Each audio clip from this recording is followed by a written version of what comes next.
Terima kasih pemirsa, Anda masih bersama kami Damai Nusaku spesial Maulid Nabi. Dalam segmen berikut ini Kiai Haji Sumarno Syafi'i akan menjelaskan kepada kita agar kita berhati-hati dalam menerjemahkan setiap kata yang berasal dari bahasa Arab. Jangan-jangan selama ini kita salah, seperti akhlak dan budi pekerti. Apakah keduanya memang memiliki kesamaan atau memang makna daripada akhlak adalah budi pekerti? Silakan, Kiai. Assalamualaikum warahmatullahi wabarakatuh. Alhamdulillahil karimil azim. Al-qail fi kitabihil karim. Laqad kana lakum fi rasulillahi uswatun hasanah. Liman kana yarjullaha wal yawmal akhir wa dzakarallaha katsira. Summa salatu wassalamu ala mala nabiyya ba'dah. Sayyidina wa nabiyina wa qurrati a'yunina Muhammad wa ala alihi wa sahbihi wa man tabi'ahu huda ila yaumil ma'ad. Amma ba'du, qala ta'ala fi kitabihil mubin wa huwa asdaqul qailin. Laqad ja'akum rasulun min anfusikum azizun alaihi ma anittum harisun alaikum bil mu'minina raufur rahim. Fa in tawallaw faqul hasbiyallahu la ilaha illa huwa alaihi tawakkaltu wa huwa rabbul arsyil. Para pemirsa Damai Indonesiaku di mana Anda berada, Bapak Ibu hadirin rahimakumullah, para jamaah yang berbahagia dan insya Allah sama-sama dimuliakan Allah. Syukur kita kepada Allah pada hari ini dengan izin Allah. Kita duduk tersimpu di satu majlis yang mulia dalam pengajian Damai Indonesiaku. Bertepatan kita berada pada 12 Rabiul Awal, di mana hari ini adalah hari yang paling amat bersejarah dalam kancah peradaban umat manusia. Kenapa saya katakan demikian? Kalau kita merayakan hari kemerdekaan bangsa kita 17 Agustus, sejarah buat kita, sejarah buat bangsa Indonesia. Tapi kalau 12 Rabiul Awal, ini adalah sejarah peradaban manusia yang Allah berikan kepada seluruh alam jagat yang di alam semesta, yang dinantikan oleh seluruh makhluk semesta. Lahirnya junjungan alam baginda Rasul Kanjeng Nabi kita Muhammad. Kanjeng Nabi kita Muhammad. Kenapa ibu-ibu dan bapak-bapak?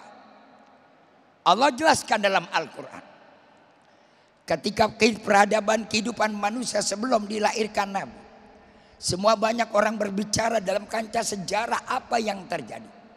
Sampai Allah melukiskan dan menggambarkan dengan jelas dan nyata. Wa kuntum ala syafa hufrati minan nari fa anqadzakum minha. Mereka sudah berada di tepi jurang api neraka. Perilaku peradaban manusia, budi pekerti manusia yang bertengkar mencari kebenaran, bukan melahirkan kedamaian, malah justru melahirkan kekacauan dan peperangan. Dulu cak bahasa Sunda etah baheula. Naon bu? Baheula. Allah yang nyatakan, dan ini tercatat dalam sejarah. Aus dan Khazraj 300 tahun berperang, tadi disampaikan. Begitu Nabi datang ke kota Madinah, belum Nabi berbicara dan belum memanggil orang Khazraj dan Aus, tiba-tiba mereka sudah damai. What happened this? Ada apa yang terjadi? Dan ini bukan sekadar kata kita sendiri. Sejarah orang di luar Islam mencatat Michael Hart yang menulis 100 tokoh terkemuka di dunia ini. Padahal ketika itu dia belum masuk Islam. Dia katakan adalah nomor 1 siapa? Baginda Rasul Nabi kita Muhammad. Yang pada waktu dalam keyakinan dia saat itu Tuhannya sendiri dia taruh nomor 3.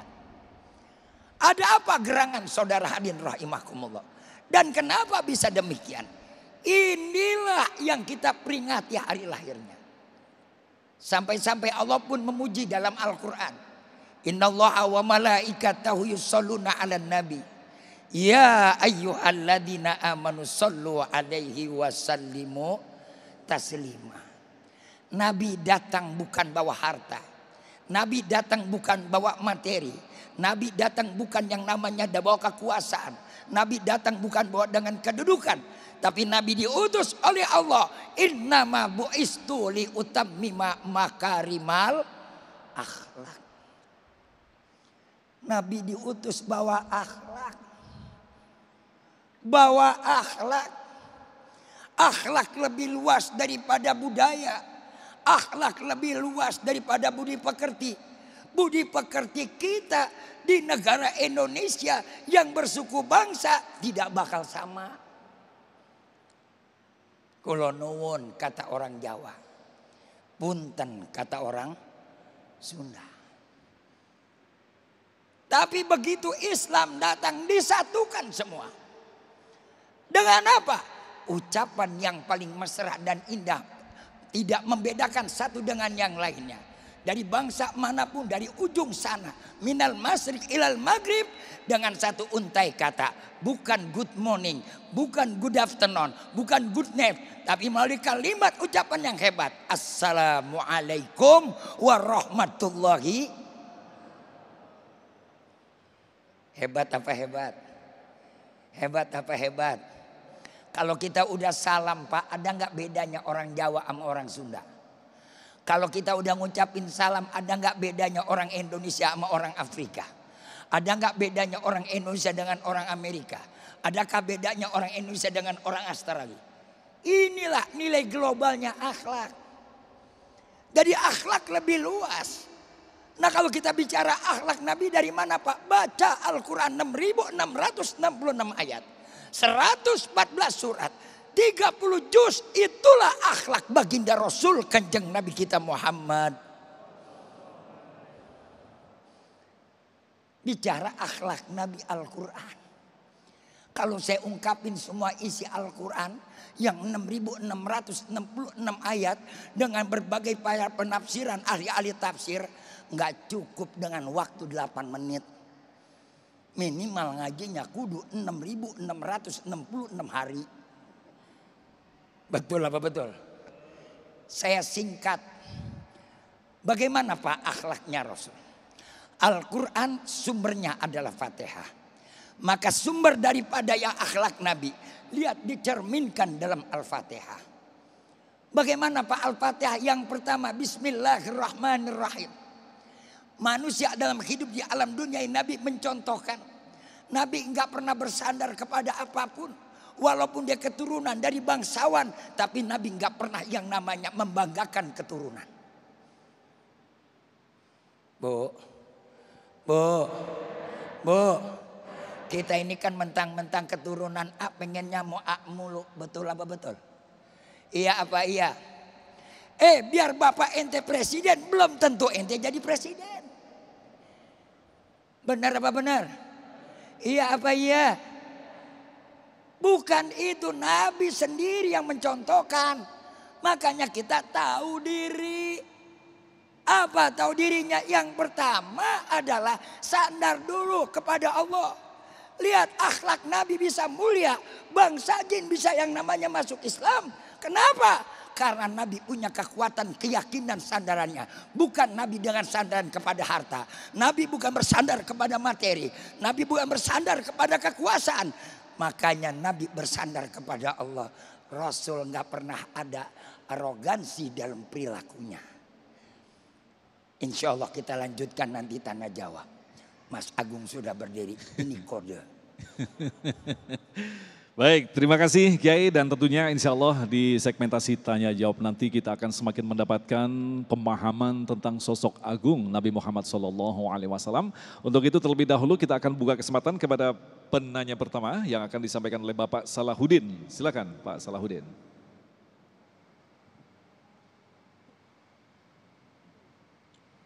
Bismillahirrahmanirrahim. Assalamualaikum warahmatullahi wabarakatuh. Perkenalkanlah, nama saya Haji Muhammad Salahuddin, Jamaah Masjid Irsyatul Islam. Pertanyaan saya adalah, Baginda Nabi menghimbau kepada kita untuk bersama-sama membangun masjid. Beliau begitu memberikan akhlak mulianya kepada kita untuk berlomba-lomba mencari kebaikan, terutama di dalam membangun masjid. Namun ada sebagian masyarakat menghimbau masyarakat lainnya atau warga lainnya untuk tidak melakukan perbuatan itu atau mempengaruhi warganya seperti itu. Baik. Ya, apakah sikap-sikap seperti ini adalah bagian daripada akhlak-akhlak yang diajarkan oleh Nabi besar kita Baik. Muhammad SAW. Demikian. Pak Salahuddin, terima kasih jawaban yang pertanyaan yang luar biasa sekali. Insya Allah nanti kita akan jawab selepas pesan-pesan berikut ini. Tetaplah bersama kami, Damai Indonesiaku.